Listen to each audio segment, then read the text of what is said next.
Hello दोस्तों, अगर आप कोडिंग के फील्ड में या प्रोग्रामिंग के फील्ड में अपना करियर बनाना चाहते हैं तो आपको कुछ बातों की नॉलेज होना बहुत ज़रूरी है। आपको ये समझ में आ जाना चाहिए करियर की शुरुआत करने से पहले कि मुझे करियर में करना क्या है। क्या ये करियर मेरे अकॉर्डिंग है या नहीं है, क्या मैं इसके अंदर फुलफ़िल होता भी हूँ कि नहीं होता हूँ, क्या मेरी इस फील्ड की जो रिक्वायरमेंट है उनको मैं फुलफ़िल कर भी सकता हूँ कि नहीं कर सकता हूँ। तो इनको बातों को जानना बहुत ज़रूरी है।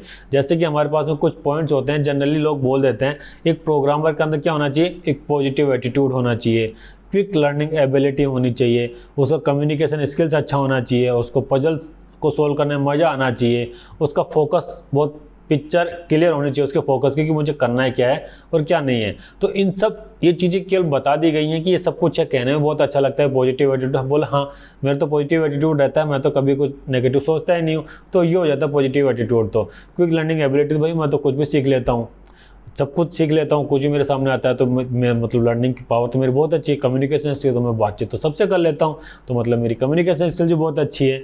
और पजल सॉल्विंग वो तो मेरा फेवरेट गेम है, मैं 2+2 तो हमेशा करता रहता हूँ। और बिग पिक्चर फोकस, मैं तो चाहता ही हूँ कंपनी का CEO बनना। तो ये सारी चीज़ें बता दी जाती हैं तो हम इनको अपने तरह से इंटरप्रेट कर लेते हैं कि हाँ मुझे ऐसा कुछ होना चाहिए, कि मुझे ऐसा कुछ मिलेगा इस फील्ड के अंदर।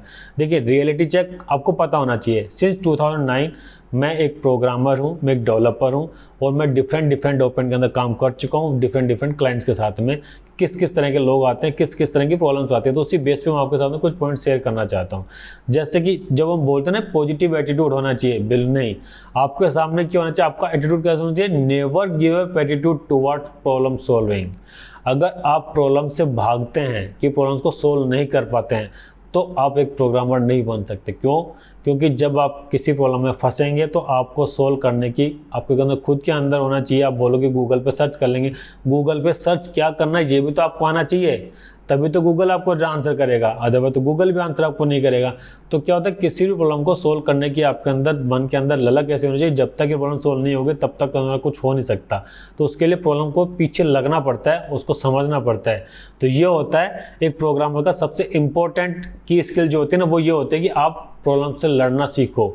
और ये प्रॉब्लम भले रियल लाइफ की हो, चाहे प्रोग्रामिंग की हो या किसी भी तरीके की, उस प्रॉब्लम को सोल्व करने का तरीका आपको आना चाहिए, तो आप एक प्रोग्रामर बन सकते हैं।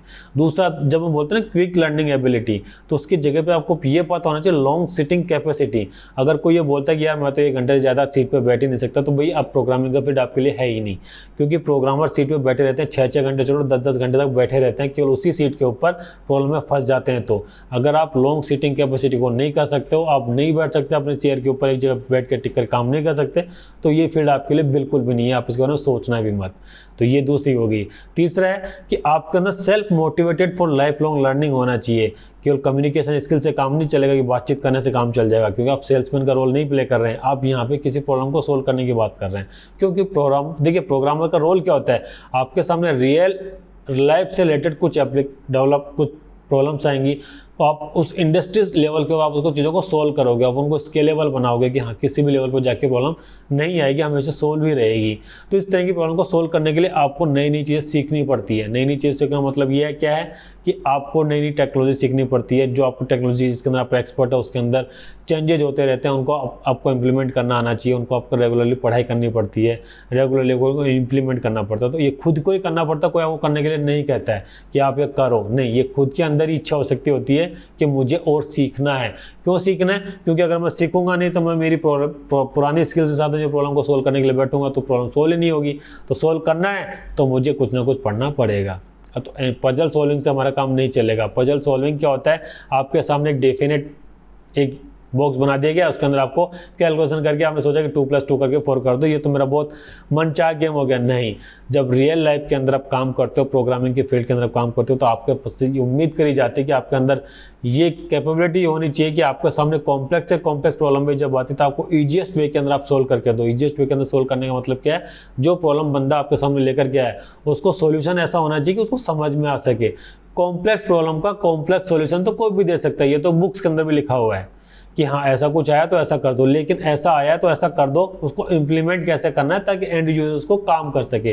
जैसे मान लो आपको एक अकाउंटिंग एप्लीकेशन बनानी है और अकाउंटिंग आपने बिल्कुल ऐसे कर दिया कि भाई किसी भी बंदे को समझ में नहीं आ रही। अकाउंटिंग की एप्लीकेशन आपको ऐसी बनानी होगी, कैसी कि जिसके अंदर कि नॉर्मल आप एंट्री करते जाओ कि हाँ भाई मैंने अकाउंट में से विड्रॉ करें कि डिपॉजिट करें, उसी से आपको सारी की सारी एनालिसिस निकल के आ जाए।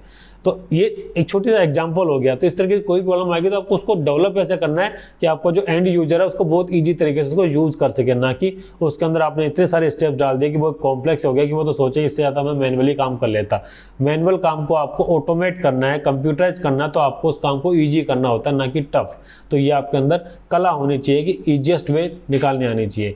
दूसरा, जब बोलते हैं ना बिग फोकस होना चाहिए, फोकस से पहले आपको ये होना चाहिए कि जो बंदा आपके सामने प्रॉब्लम लेकर के आया, जो आपका क्लाइंट है, आपके सामने प्रॉब्लम अपनी बता रहा है कि उसको किस तरह की कुछ सॉल्यूशन करवाना है, तो आपको हमेशा उसके सीट पे बैठ के देखना होता है कि हाँ यार वो क्या प्रॉब्लम फेस कर रहा होगा, उसको सोल्व कैसे कर सकते हैं। अगर मेरे सामने ऐसे आती तो मैं इसको किस तरीके से सोल्व कर रहा। क्यों?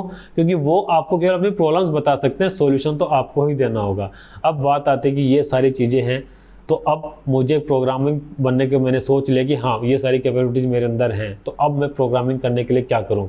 तो प्रोग्रामिंग करने के लिए आपको एक छोटा सा काम करना है कि टेक वीडियोपीडिया को सब्सक्राइब करना है। क्यों?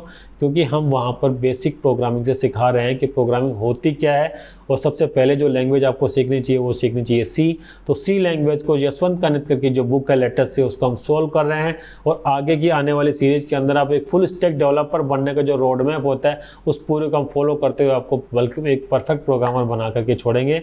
तो बिल्कुल वीडियो को लाइक करें, शेयर करें और सब्सक्राइब तो जरूरी करें। Thank you.